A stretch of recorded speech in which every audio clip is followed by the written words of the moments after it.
Hello, everyone, and welcome to Executive Encore. This is the podcast dedicated to empowering and inspiring women just like you as they navigate the exciting possibilities of remastering their life and work in their encore years. I'm your host, Patricia Muir, and it's my privilege to be here with you and with my guests this week. Each week, we connect with incredible women like my guest who are redefining success and embracing change and creating the lives filled with purpose and impact. We also invite men to join us in the conversation as our allies and supporters as we grow through our encore years. Our programs and conversations are designed to support and guide women just like you through the complexities and the joys of your encore years, helping you to build a future that truly reflects who you are.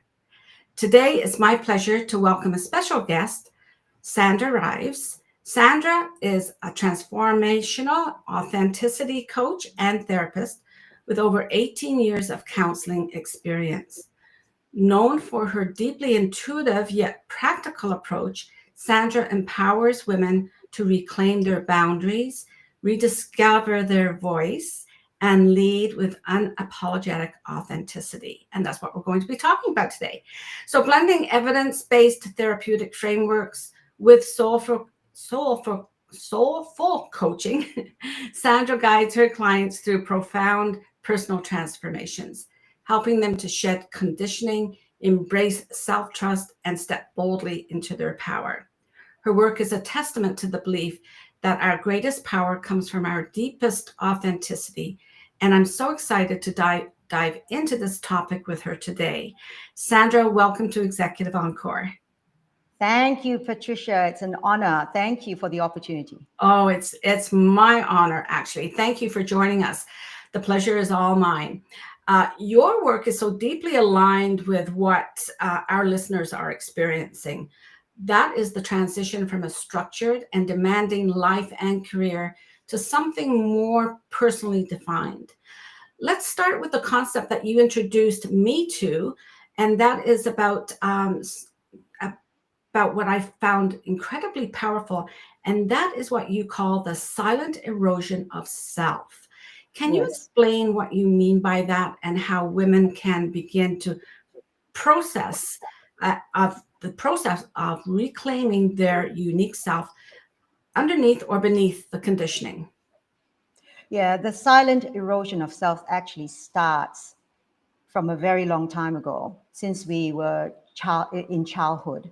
And the thing about the erosion of self is that it's so insidious. Mm, It permeates into every area of our lives, but we don't know that because we've been conditioned so heavily. mm-hmm, So our authentic self that lives within us is almost lost because of all these conditionings and all these values and belief systems and perceptions that we are taught by others. mm-hmm, So, the real self, our authentic self, is often not shown to the world. And mm-hmm. instead, we wear masks to fit the occasions that we are presenting ourselves Right, in. And right. like Carl Jung says, that's the persona. Yeah. And we often don't face our shadow selves, which is why there is a split from our shadow and then our authentic selves, which is Mm-hmm, the real us. mm-hmm, So yes, it is very unconscious. And, this niche, people might think that it's a simple thing, like they break it down. I often say my niche is to help people reclaim their assertiveness and their boundaries, their healthy boundaries. And mm-hmm. people say, "Oh, so that's just people pleasing." Yes, Oh, it is people pleasing. But what people don't realize is that it happens to a lot more people, and it happens to all of us at some stage. It depends on our awareness of self as to whether we let it propagate or we begin to identify that, hang on a minute, this is not really how I feel. And that's where I teach somatic intelligence as well, the mm, ability to feel and sense in your body when something's not right. Instead of cutting it off, I feel stressed. My neck feels sore. My shoulders feel tense. Oh, don't worry about it. That's just part of, No, it's telling you something. Mm-hmm. As you were talking about the awareness, I was thinking about for our audience. Mhm. We might wake up one day in our 50s or 60s or beyond that, and Mhm. gone has the structure has gone that's more or less kept us in or kept that mask on us. So I think that reclaiming of yourself starts with a quiet awareness when you're making a Yes. transition like that. Is that correct? Yes, so it can start in many ways. So for me in particular, and for a lot of my clients, it starts with, I guess, starts or ends with, okay, a situation that happens, and you're just being you. You're just doing, what you've always done without realizing, and that's the people pleasing. Okay. Mm-hmm. So for me, it was like, I'm always asked, when was that pivotal moment, blah, blah, blah.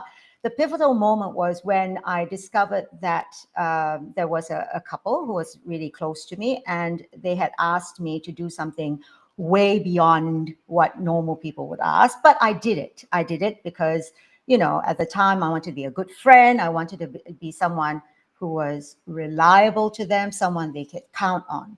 But only later to realize, as I was asked more and more, that resentment was beginning to build in my body. And that was because, to tell you the truth, I had the words in my head of like being taken advantage of. Now it's getting too much. There is a point, there is a limit, and you know it. Everybody feels that limit, right?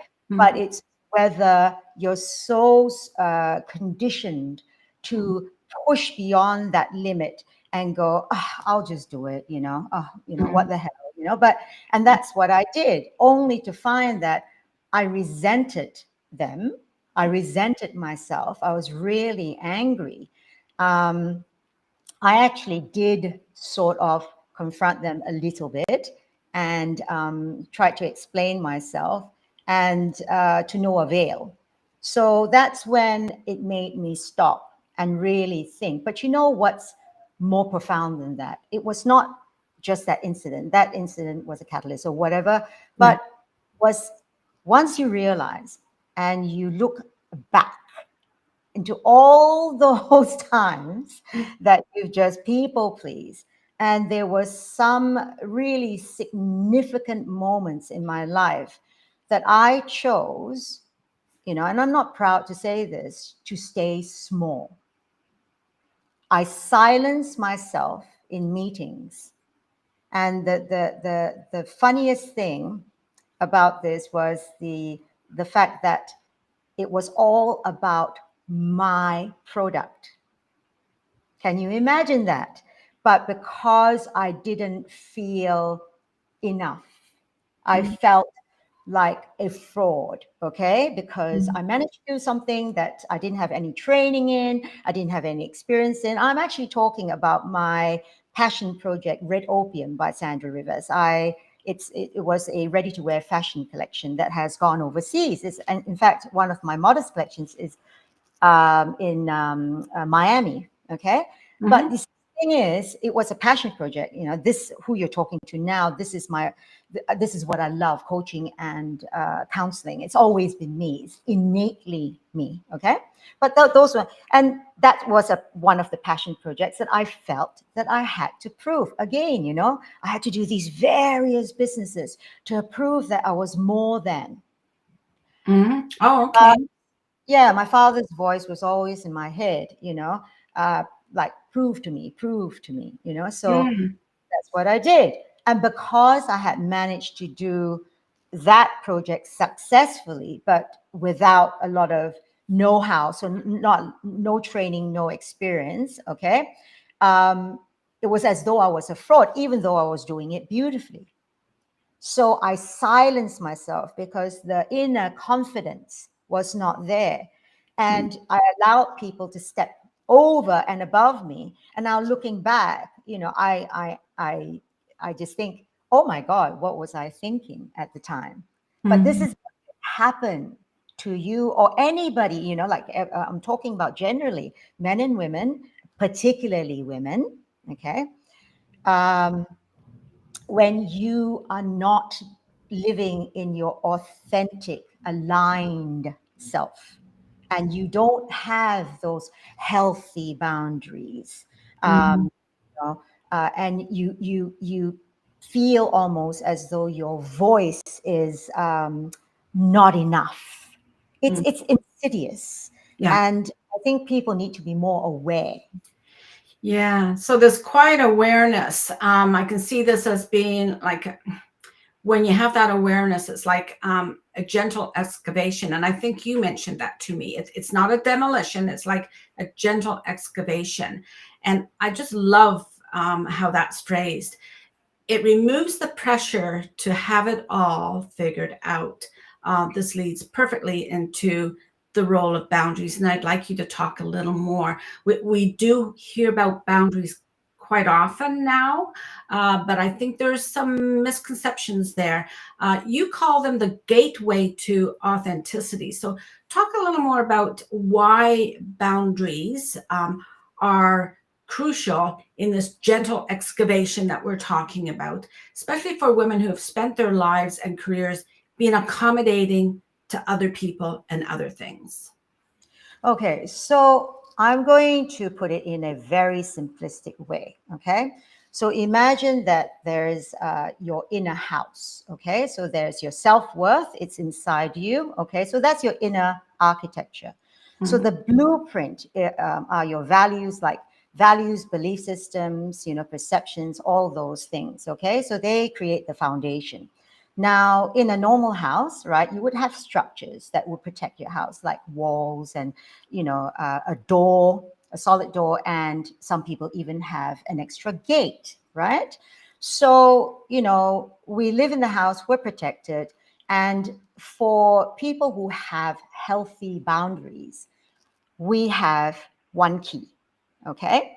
And we decide when to unlock that door or that gate to allow people to come in. Now, if you've decided to cook or sleep or or watch even Netflix for a little while, you're not going to, you've planned that time. You're tired, you lack energy, whatever. You're not going to want people to barge in. So you lock that door and you're secure and you're safe within your space and you allow people to come in and out, because when and as you wish, when you unlock that door. Now, people who don't have boundaries, it's very simple. Your door or gate is equipped with a sensor. And that sensor, anybody can walk in and out because it senses like body heat or a person there. So there's no lock. So people can trespass into your house whenever they wish. So if you're taking a shower, if you're, I don't know, reading a book, they can just decide to walk in, and you do not have the protection, that layer of you having the you're empowered enough to say no, this is not the time. I will attend to your needs, but maybe tomorrow or this afternoon. Mhm. I've, it's as simple as that. It's as Mhm. simple as allowing people to go in and out. And, and what will happen, if you don't have healthy boundaries, you will actually also, you see, because when we choose, right, we've got the key to allow people. Those people that we allow are aligned with us. Yeah. Mhm. We feel comfortable with them. And when we Mhm. feel comfortable with people, Yeah. it's Mhm. often because we feel how genuine they are. There's rapport, and we feel a sense of, connection, right?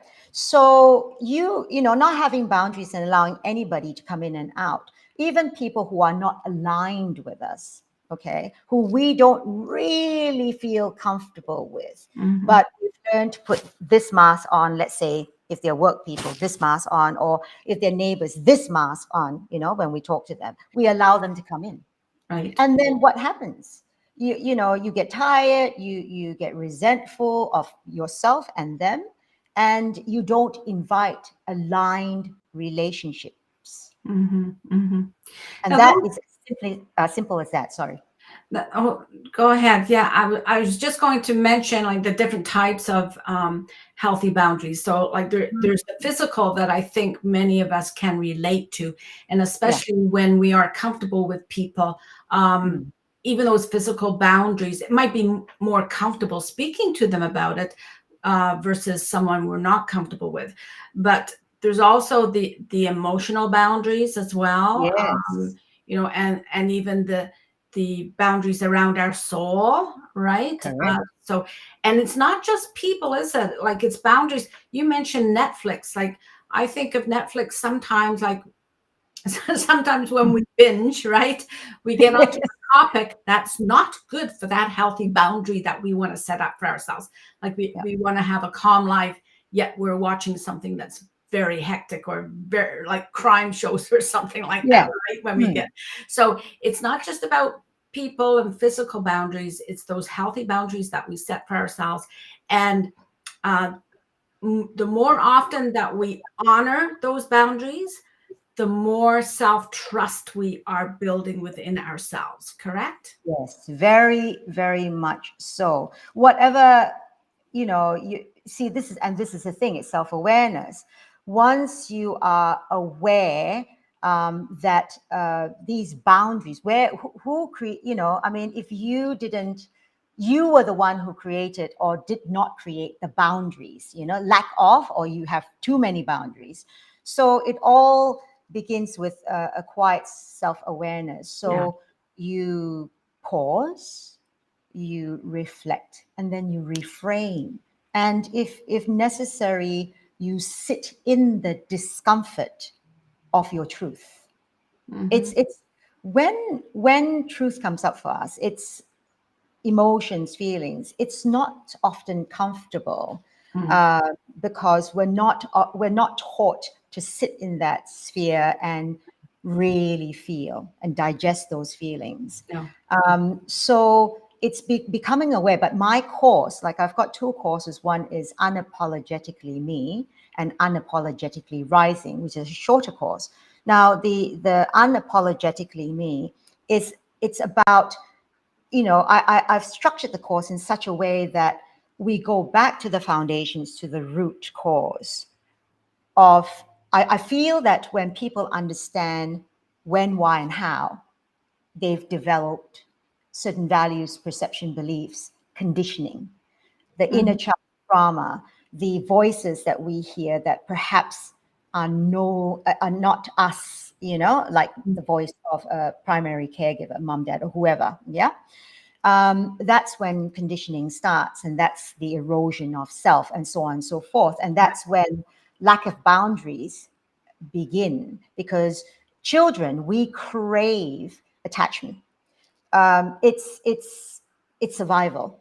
It's a coping mechanism. Mm-hmm. So if your early caregivers were very inconsistent in their love, and for example, love was very conditional, children, even pre-verbally, we can feel and we can see, and then we adapt ourselves Mm-hmm. to achieve that love, to achieve that acceptance and belonging.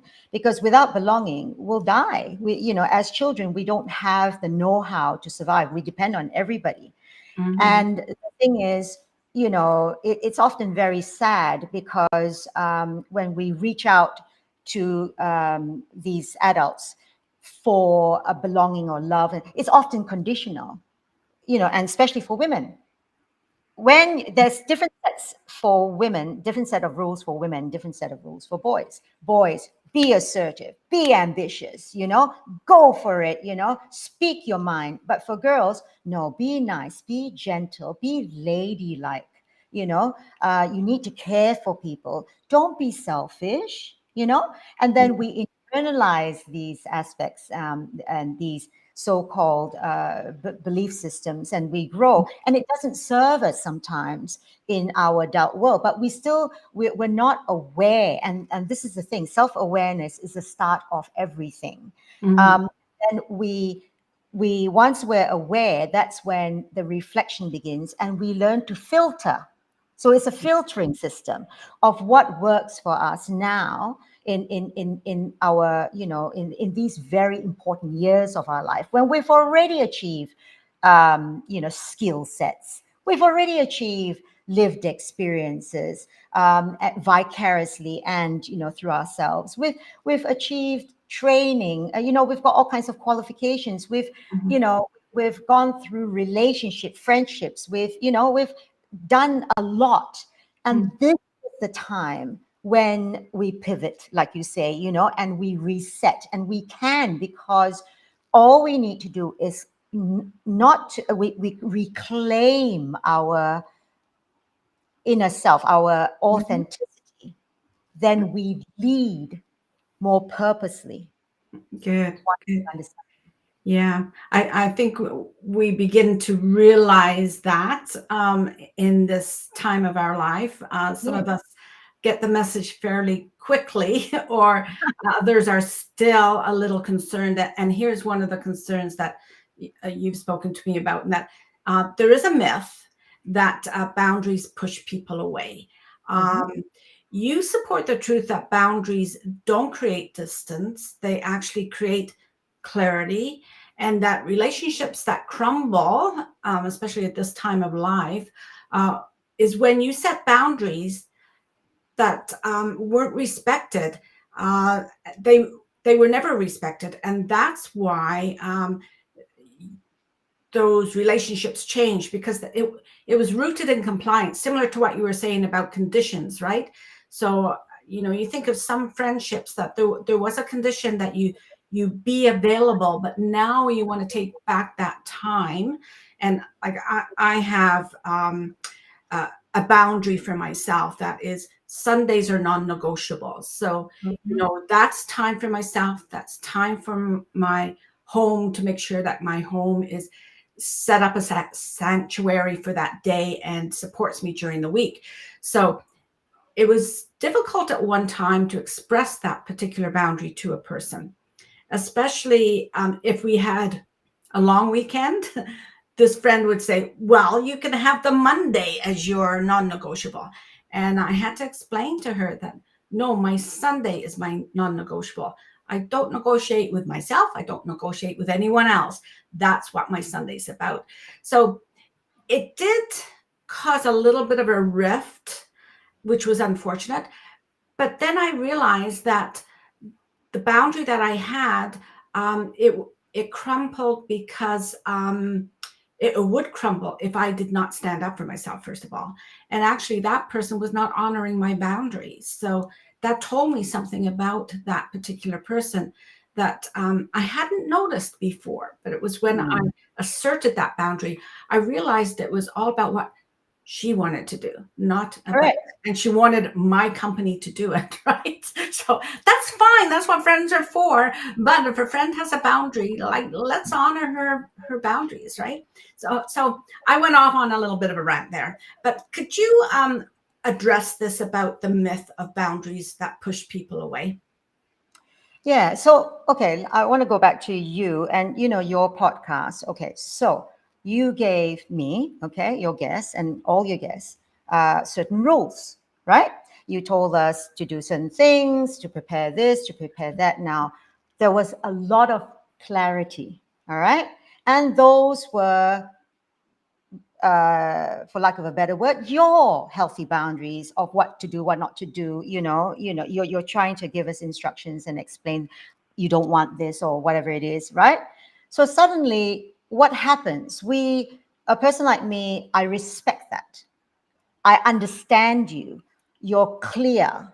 Okay. So, and because I am a respectful person who likes clear instructions and values and believes in Mhm. people's values and honor people's values and have a lot of respect for people, I'm very happy and to honor whatever expectations you have given me and perform them for you. Make sure that everything's aligned and you're happy as well because you're having me as a guest. So that's an example of someone truly aligning with you, respecting you, and still wanting to be your guest, okay, at your, on your terms, okay? Mhm. So if I was rude, arrogant, dismissive, thinking that, I'm the best of the best of whatever, I will just disregard, maybe follow some of what you say and just disregard everything else, right? So you're not going to be very happy. So this is the thing. We don't push people away. We encourage, or we bring forth alignment. Mhm. We bring forward people who are our people, Mhm. who love and respect who we are. We don't have to prove anything else. Our self-worth, our belief systems will radiate and will also, I guess, with the right people, we will have a natural alignment. Why do people want fake friends or fake relationships? This is what boundaries are all about. Mhm. You assert yourself, and even the word assertiveness, people always, align assertiveness with aggressiveness. It's Mhm. not the same thing. It's speaking your truth Mhm. and speaking it with purpose, with intent, with clarity. And you can be gracious about your truth as well. It's Mhm. and how another person will accept or won't accept. It's not up to us. We can't control how other people take us. But if they are not happy with what or who we are actually, then feel free and move on. Because yeah, we will get the people who align with us. I love what you said about assertiveness and be misunderstood, first of all, and about we can be assertive in a gracious way. And I think many of us do not have the language, or we don't feel we can be gracious, or how we're expressing ourselves can be gracious.